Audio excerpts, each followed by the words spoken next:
Hello and welcome to Cartoonist Kayfabe. My name is Jim Rugg. I'm Ed Piskor. Going to look at a strange comics book, #1, from Curtis Comics. No, it's from Marvel. But before we dive into this, I want to tell everybody about Cartoonist Kayfabe's Comic Book Christmas in July. The last Saturday of the month of July, we're going to put our doubles, our comps, our extra comics into the local lending libraries that dot the neighborhoods all across this country. You probably have several in your neighborhood or nearby in your city. So if you're a collector or you're a creator and you have some extra comics, take those to those local lending libraries and populate those things. We know readers go to those places. Let's try to make some new comic book readers and maybe print out a little list of where those people could find more comics if they like the comics that you share with them. For Pittsburgh, I include our library system has a lot of great graphic novels, some of the local comic book stores. It could be a half-price books, it could be a bookstore, wherever you get comics in your local area. Include a note. Make it easy for people if they like what they find in their local lending library to follow up on it, and maybe mention us if they're looking for some more recommendations on comics and something to listen to and learn more about comics. Also, if you're watching this video, like, follow, and subscribe to Cartoonist Kayfabe if you haven't done so already. Hit that bell icon to be notified when we post a new video. That'll give you a leg up on the Kayfabe effect when we post a video. Sometimes it's with a book that's out of print or hard to find, and you want to be the first one in line looking for it. To offset that Kayfabe effect, hit the notification button and you'll be first. Also, let this video play through to the end. That allows YouTube's algorithm to share it with other comics fans who have not found Cartoonist Kayfabe yet, and that is how we grow this channel. So we thank you and appreciate your help on that.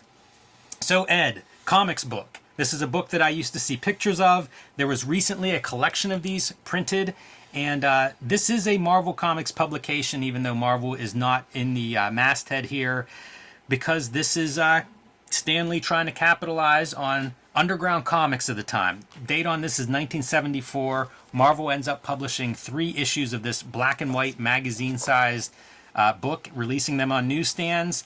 Underground comics, but a little bit more mild than your what underground comics are known for. It's Dennis Kitchen is like the sort of editor-in-chief of this, and that's what like his style. Like when you go grab those death rattles and stuff from the early '80s. When it was the kitchen sink logo with the drippy faucet, it's all mild stuff. It's like almost an EC comic with the horror stuff or whatever. It's all this kind of like mid-level stuff. And yeah, sure, we'll call it Marvel because Stan Lee has some, he's the instigator as you see up top. But Martin Goodman was publisher of a magazine management company. Right.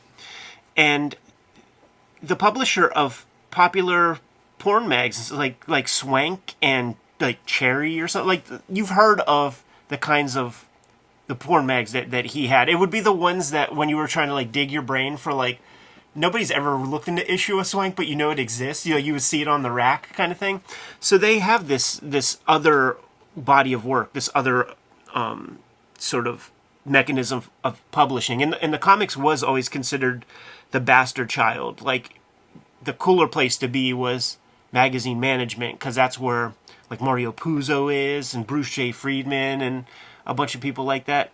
So another consequence of this is the fact that James Warren is carving a footprint, on the magazine racks with these square formatted 11 by 8.5 by 11 black and white mags.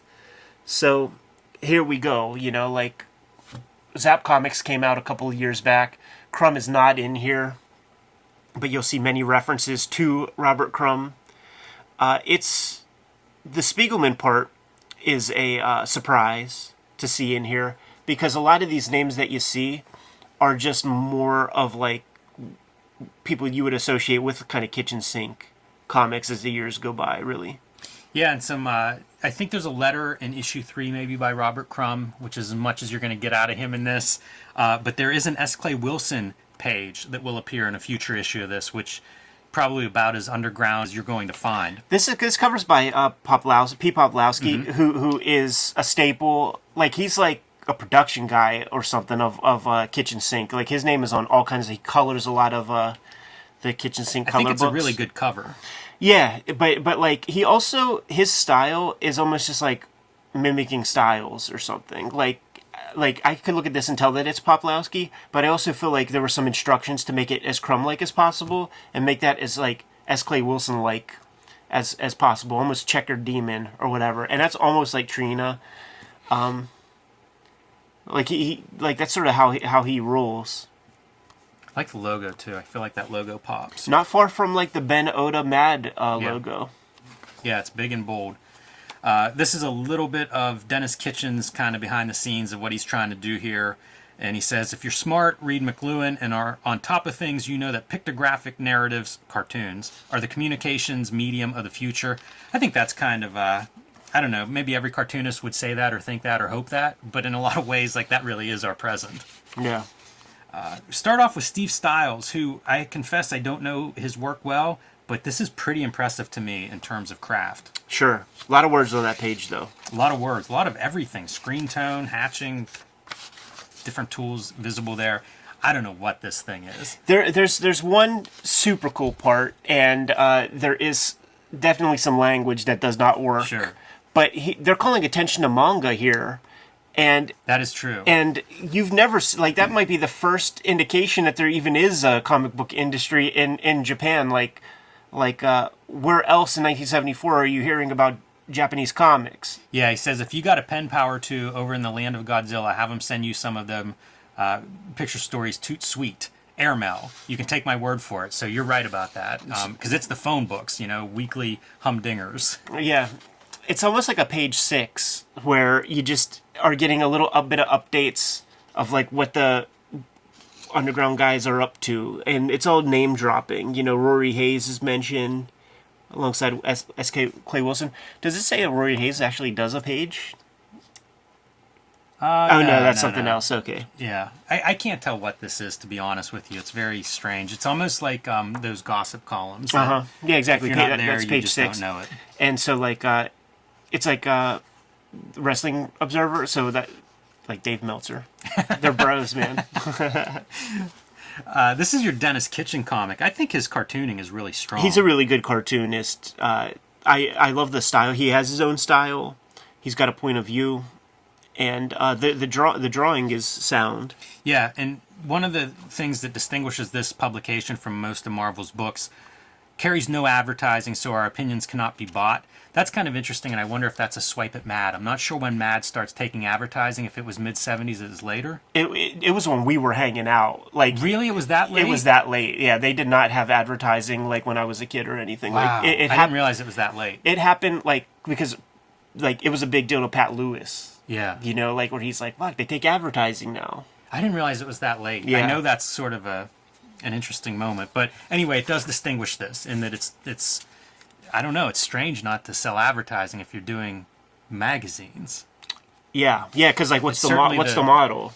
Like even Jim Warren would, like, those ads that were in the back, it was all for his own stuff, but there was still stuff going on. This is like the most disturbing Trina Robbins image ever, man, with this lion fucking this chick, and then you have like this like little cub kitten chick. Yeah, Trina Robbins, underground mainstay. I feel like she's in so many comics history moments. Like, she's around. She's almost like Forrest Gump or something in a lot of publications. Yeah, I almost thought it was grass green though. Like it was that kind of style. So for my money, this Art Spiegelman Ace-Hole Midget Detective strip is kind of the standout. Absolutely. It's very, very interesting cartooning throughout the story. And I don't know, I mean, it says 74, so I guess it was done for this, but I obviously, like, we know it from the Breakdowns book, printed much bigger. Yeah, and you can see how much of a formalist he is, like doing all sorts of stuff. Goes to Picasso in the middle of this 4-panel sequence, and just very decorative. It reminds me of some of the work that he would do, like in the shadow of No Towers, Two Towers, where he's, I guess, digitally collaging a lot of elements. Back in the 70s, you're drawing those. Yeah. But you see like all sorts of reference to other comics, reference to technology, tons of different textures and things that are being part of this page. And if you actually read this strip, there is almost like the language even bounces around where like he's repeating things, he's talking like outside of the panel, almost like a meta language that the characters are doing. Yeah, it's doing that. It's very exciting. Yeah, it's that hard-boiled purple prose would be the thought balloons. So there will be moments where the purple prose thought balloons are happening, describing what you're seeing, and then he'll verbalize and then go right back to it. It's really interesting. Even the mashup of like a Picasso woman and the Mr. Potato Head. And it's funny to juxtapose those things next to each other and how well they kind of fit visually. Yeah, totally. This feels like a precursor strip, like something that Chris Ware would have saw when he created that I Guess strip where he's using like Golden Age imagery and the words are completely divorced from what you're looking at. He also shows what you could do. Like his drawing ability is more limited than like a like Crumb or Shelton or those guys, but he does a lot with it, man. He definitely does, and this is pretty interesting. There's your like photo reference, and I think it's a collage. I think that's a photo collage for reference, because here is the drawn panel of this, and then the drawn panel rotated 90 degrees. Yeah, wild stuff. Playing with lettering, so playing with all the formal elements that you have at your disposal. I love this puzzle version of like a panel and pieces missing and fitting in differently. Yeah. Bornica next to the Comics Code stamp. This is a good one. This is definitely the standout for me. Yes. Yeah, because I mean this is essentially an anthology comic, and in most anthology comics, a lot of padding. Alice in Watergate Land, there's several of these strips are sort of contemporary to the what's going on politically at the time. So a couple of Nixon references we'll see from different cartoonists. This one a mashup with Alice in Wonderland. I guess clever. I don't know.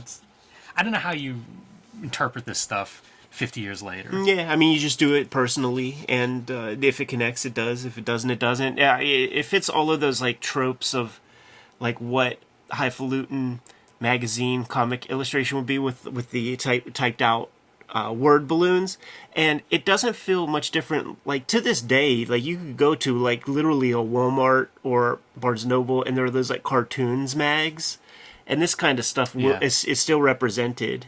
When was Kurtzman publishing Help? Is that 70s, early 70s? It was the 60s. Okay. Yeah, I was trying to figure that part out too, like what would be contemporary with this. So Basil Wolverton included. And this looks like modern, like for 1974, modern day. Like it's very loose, and you could tell that like he probably lost the fastball a bit, but it still was very cool looking. Yeah, and he's running like all of these alliterative signs, something that you would see all the way back into some of his Golden Age comics, like Powerhouse Pepper has a lot of that stuff. Yeah. So you see that, not vaudeville, but some kind of dated humor there, and I welcome that. I do love seeing his stuff. His line work's phenomenal. Oh yeah. Yeah, never lost that part of the of his fastball. It's more wobbly, that's for sure. Like it reads as like later period. The best way to support Cartoonist Kayfabe is to buy the comics that Ed Piskor and I make. Red Room Trigger Warnings 1 through 4 is in stores now while supplies last. Every Red Room comic is self-contained story, so whatever issue your comic shop has is a great place to start. There's also Red Room, the Antisocial Network, collecting the first season of Red Room, available now wherever comics are bought and sold, except for 28 countries where it is banned and about 10 comic shops where it's banned, but you can still request it, they can still get it for you, and you can pick up Hulk Grand Design by me, 2 double-sized issues retelling the 60-year history of the Incredible Hulk in one coherent story, featuring my art, writing, color, letters, the Grand Design treatment, so to speak. So pick these comics up wherever you buy comics and support Cartoonist Kayfabe. And now back to our regular scheduled programming. Travels with Myron. This is Myron the Moose, an underground character. Vince Davis, your cartoonist there. And you see reference to other underground characters. Mr. Natural walking through. Yeah. That would be, I saw some sort of Myron the Moose, like, was it I think it was a Fantagraphics book, to be honest, like 3 issues of it, if I remember correctly. And every page would be like, this page is Myron the Moose in Little Nemo's Slumberland. This page is Peanuts. And it would be the same character, but like drawn in different styles on every page. Yeah. Yeah, it's not a character I'm familiar with, but it does feel like a character that has appeared in different places like that. This made me think of Air Pirates. They're seizing this car because it's a simulation of Donald Duck's car, and they're left with their motorcycle and sidecar. I don't know if that's a reference to something else or not, but that's the first thing I thought of, was like Air Pirates comment on that. Ted Richards will be in here, and he is one of the Air Pirates. Everett Giratz? It's not a name I know. It looks like a fucking anagram. That's what I thought too, and like we see Bijou here, and I thought that was possibly some kind of reference to Bijou Funnies. Yeah. I like the lettering on that title page. And as you say, as an anthology, that's what you're getting here. You see a lot of different styles of these cartoonists. A lot of Howard Cruz represented. Yeah, there's a few of these barefoot strips, and they run different lengths. I don't know if, it feels like this stuff could be being reprinted from other places. I think a lot of it is. I think that there is a chapter in Marvel Untold Stories. There's a way, like, we might have to like break that book down and like do some vids. We should do that, because we there's could do it like an interview piece where we read a couple chapters and then discuss them, like we have the Will Eisner interviews and stuff. Exactly. I think that's the move, because there is a whole section about the comics book and the rise of underground comics, because this is in tandem with these like Conan books and like with these like other weird like Marvel magazines that they're trying to capitalize on what Jim Warren has created. So I mean, this fits in there. This is Skip Williamson. Oh yeah, his primo character. Yeah, very. It feels very European to me in some ways. It's such a freaky character. Like, and if you know Skip Williamson to see him, like he's got like that crazy hair, beard, and stuff. Like this is like what is this? Yeah, there's guy? all kind of stuff, and then you just see a little bit of like the tweed jacket patterns on there. I think it's real interesting cartooning, very attractive. He's a guy I discovered through Comics by Les Daniels, just like Kim Dyche. This reminds me of I don't know, like an Outer Limits or Twilight Zone story or something, because she's going to her therapist, talking about dreams that she's having where she's eating dog food, and then of course your O. Henry twist is they're dogs, and she's dreaming of being a human. He's one of my sort of big inspirations in comics, because as he keeps progressing, like the art just he's getting more rigorous and getting more elegant. I don't think he's any faster. Like, I think it's taken more and more time. But just watching Kim Dyche grow over the years is very inspiring to me, because I want to like keep progressing and moving forward and developing my craft further and further. There have been excerpts of some of his like process stuff here and there that people have done, and it's like layers of developing that stuff, very rigorous kind of work to get to that point. And he was doing, I think it was Stuff of Dreams. It was one of the Waldo stories. Yeah. Whenever I started reading indie comics, like early 2000s. And yeah, I'm with you. Like, I'd like to look at more of his stuff, maybe find one of his books or something to really, that we can sink our teeth into. I have lots of his stuff pulled, just ready to go.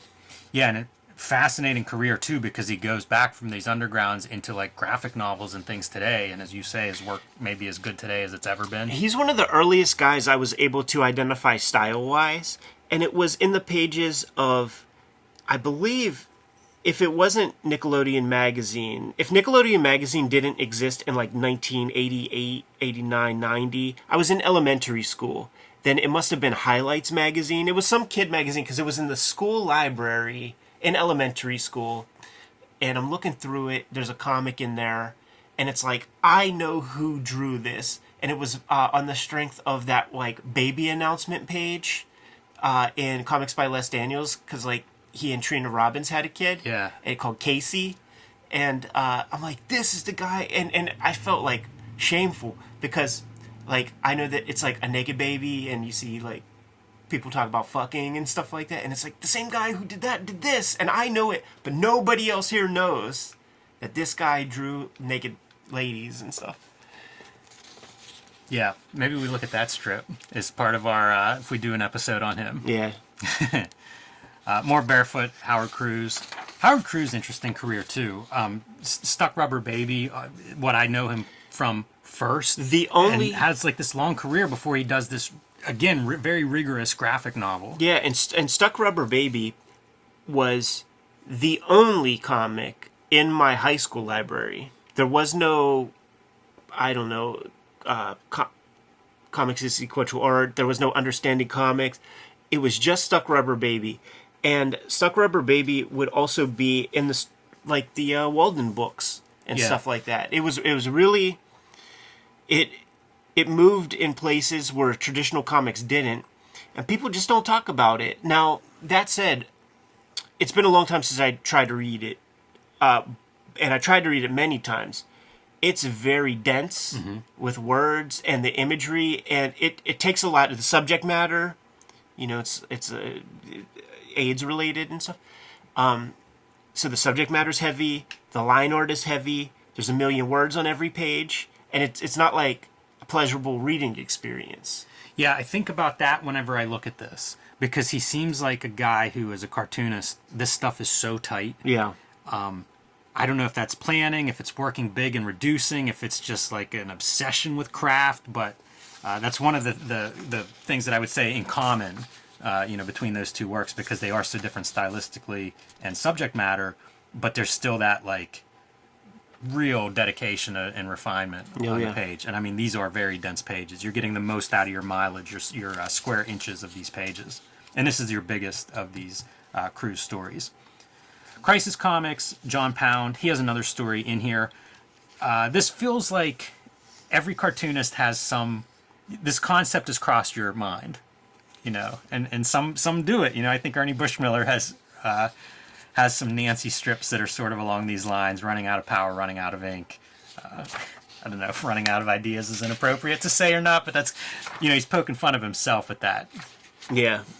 So he planted that seed in my head. This is bizarre. This is Mike Barron. So kind of a mainstream writer, probably know him from Nexus as being the writing partner of Steve Rude for a very long time. But he's talking about how to modify this squirt gun to get the most out of it, and how this is like one of the better squirt guns on the market, but you got to make this modification.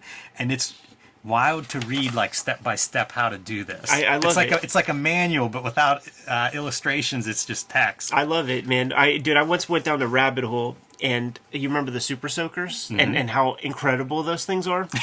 NASA scientists created that thing, and the proto version, it's 2-liter bottle, like Pepsi bottles, and like with like that pump, right, like osmosis fucking pressure builder, and it's just like on a broomstick. It's real fucking dope. Like you could go down that rabbit hole and find that stuff. So maybe there was a subculture, there were hot rods. When maybe you describe that, I think of like gravity bongs or something like that. Right, yeah. And I feel like that may be related to this article too. Totally. Here's Justin Green, the late Justin Green, rest in peace. Yeah, and Ted Richards, and he's one of the Air Pirates. Okay. Dopin' Dan, I believe, was his comic, I think. It's a fun concept. Two Fools in a Cave, or the origins of art. So we get cave painting whenever this caveman finally has enough of these two clowns and like basically bashes them against the side of the cave. Yeah, it looks like it might be like a pencil job and ink job. Like I don't feel like it's just a jam comic, because the lines bleed and there's parts like this feels like Justin Green a lot. That feels like Ted Richards a lot. But then there are moments where I don't know who's doing what. If somebody's putting some pencil down and inking the other guy's stuff, it seems like a real jam. That feels appropriate for an underground comic. Black Belt Magazine must have been out. Yeah, this is ridiculous. How to get through a wall, and it involves liquefying yourself and being squirted through a crack in the wall. You think those old Black Belt magazines must be after mags, right? They seem like teaching you like death touches and stuff. They certainly seem like it. Another Howard Cruz, another Skip Williamson. The other story with this magazine comics book is 2 issues were published, 3 by Marvel and then 2 by Dennis Kitchen. And it's because of the inventory that was created in the process of making those first 3. Also, no schedule. So these come out across, I don't know, a year, maybe a little bit more than a year, but not at a regular rate. Not like this is supposed to be bi-monthly or anything like that.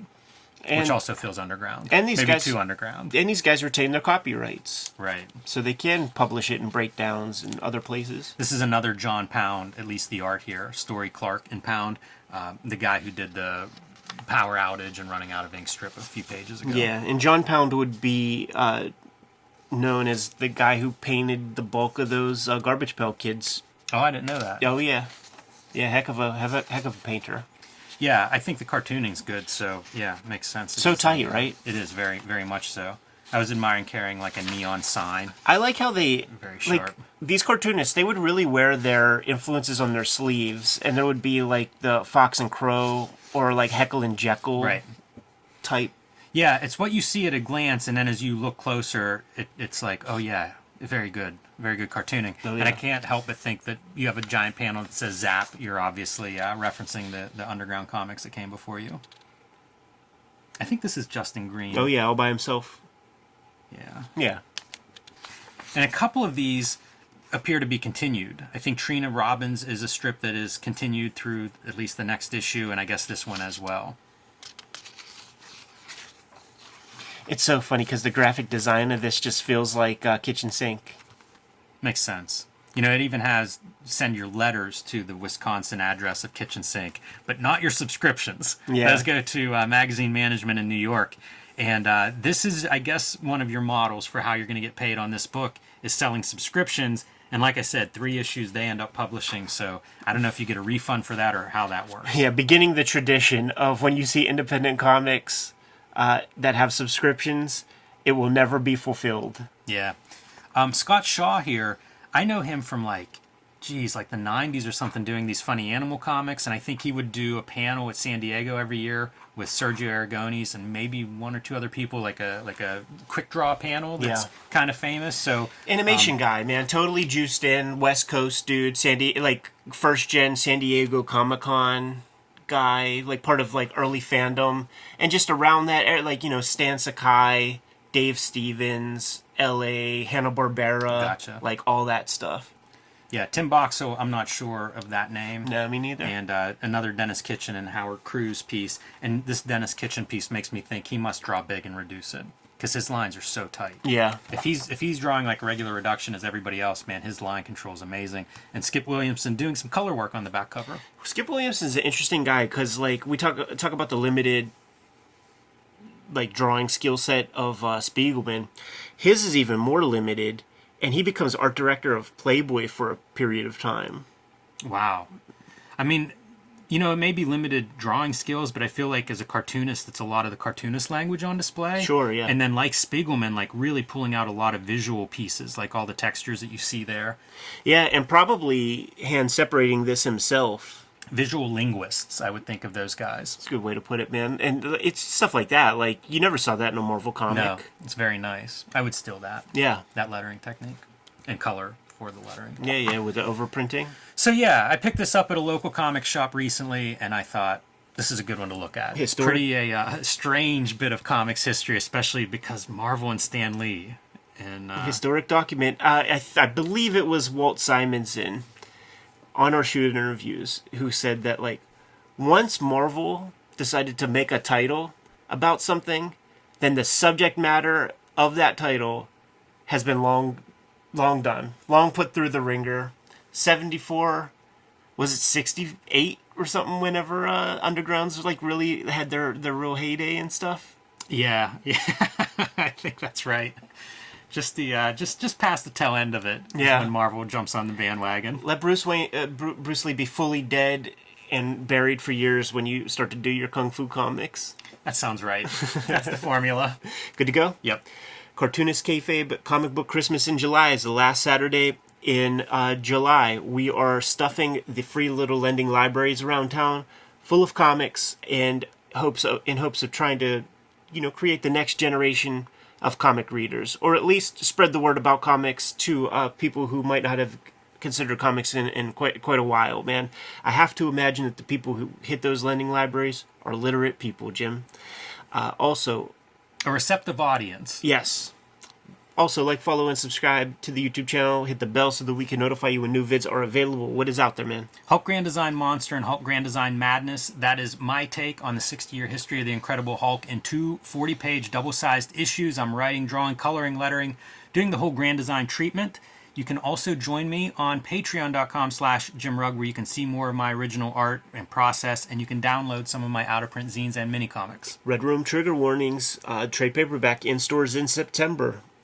good companion piece to go along with the Antisocial Network Red Room trade paperback. Murder on the Dark Web for Fun and Profit is the name of the game. If you see issues out in the wild from Red Room, scoop them up, give it a shot. Every issue is its own story.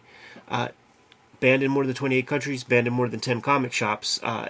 Go to my link tree in the description below this video, and you'll be able to order and pre-order current and future Red Room comics, or hit up my Patreon, which has the comics live right now today. More than 250 pages are up there. I put up new strips every Tuesday. What else, Jimmy? Subscribe to the Cartoonist Kayfabe e-newsletter at the links below this video. You can also find Cartoonist Kayfabe t-shirts and merchandise at the links below this video. It's another great way to support the Cartoonist Kayfabe channel. Given those marching orders, we'll be on our way. Read more comics.